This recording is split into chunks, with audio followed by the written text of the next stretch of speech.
Thanks for tuning in and welcome to another episode of the SRS Sounding Off Podcast. I'm Michael Farino. And this guy over here is Michael Bingham. First and foremost, this weekend actually a pretty big news was announced. Apple released their iPad. The iPad's actually a pretty cool device. As you can tell, we got ours this weekend, and since then Michael hasn't been able to get his hands off of it. We're on camera. Oh, sorry about that. Yeah, I've had a chance to play with the iPad, and my personal opinion, it's a pretty great device. It's better. The experience of using it is far better than any of the marketing videos could ever try to illustrate. Mm-hmm.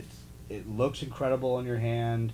I mean, the screen is high definition, so it really pops and almost looks high definition with the way that the icons appear on the screen and with the image in the background. It really is quite an impressive device, and it sounds pretty good.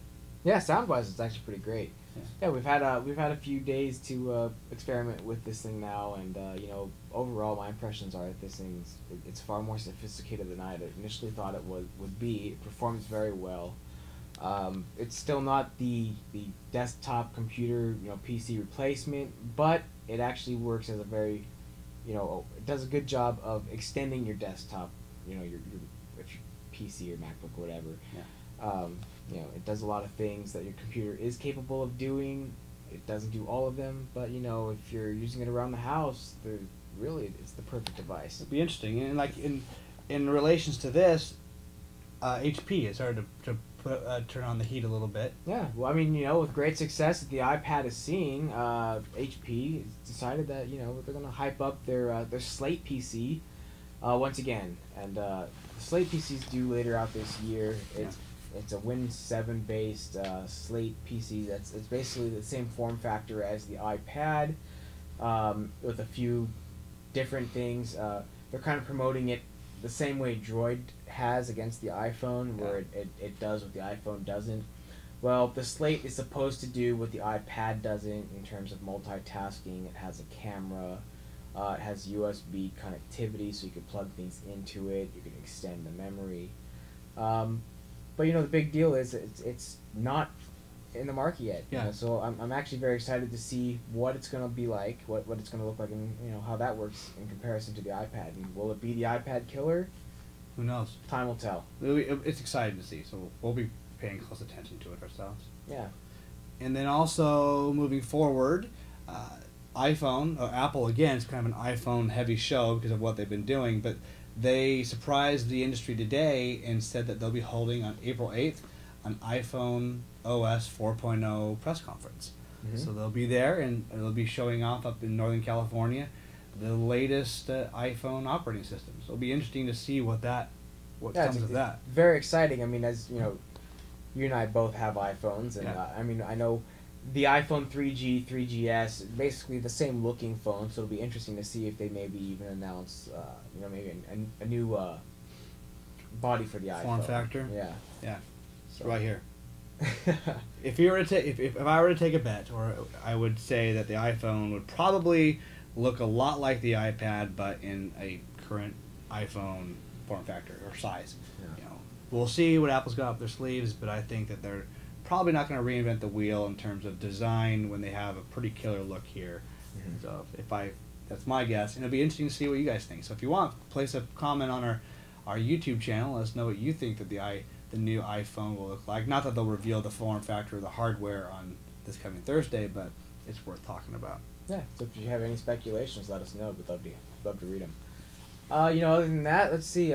Moving forward, we've still got a couple sweepstakes going on right now. Yeah.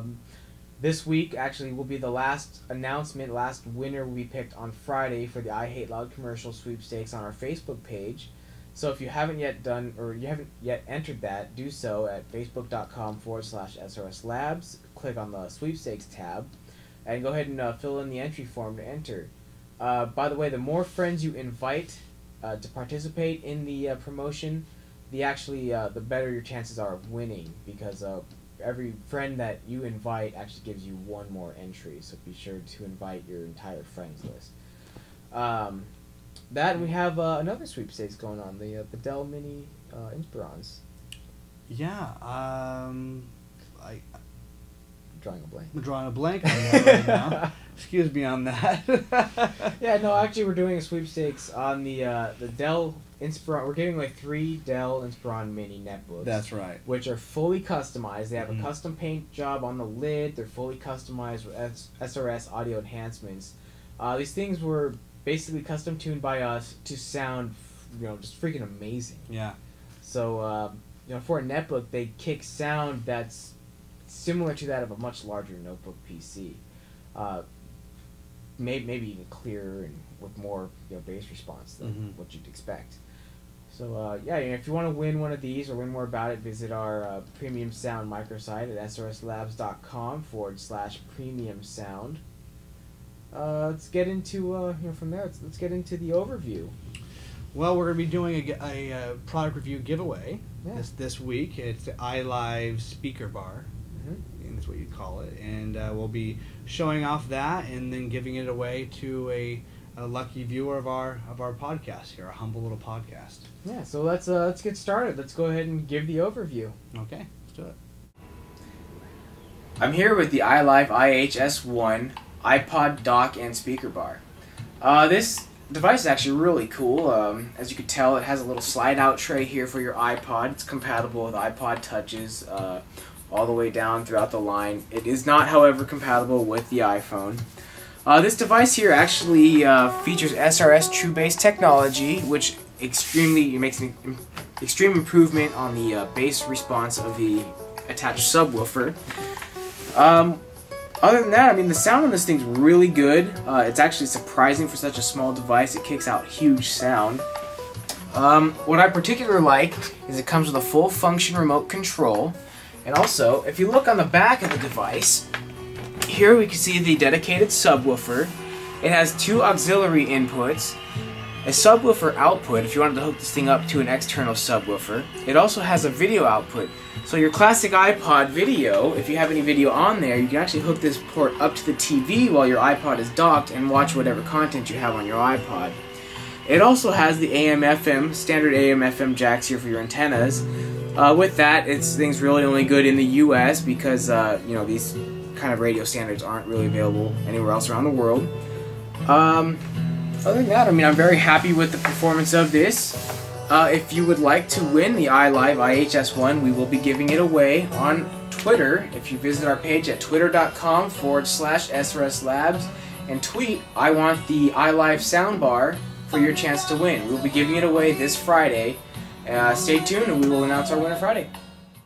Alright, well that basically concludes this week's podcast. Yeah, we thank you for joining us and look forward to bringing you some more exciting news next week. Yeah, so we'll see you then. Bye. Bye-bye.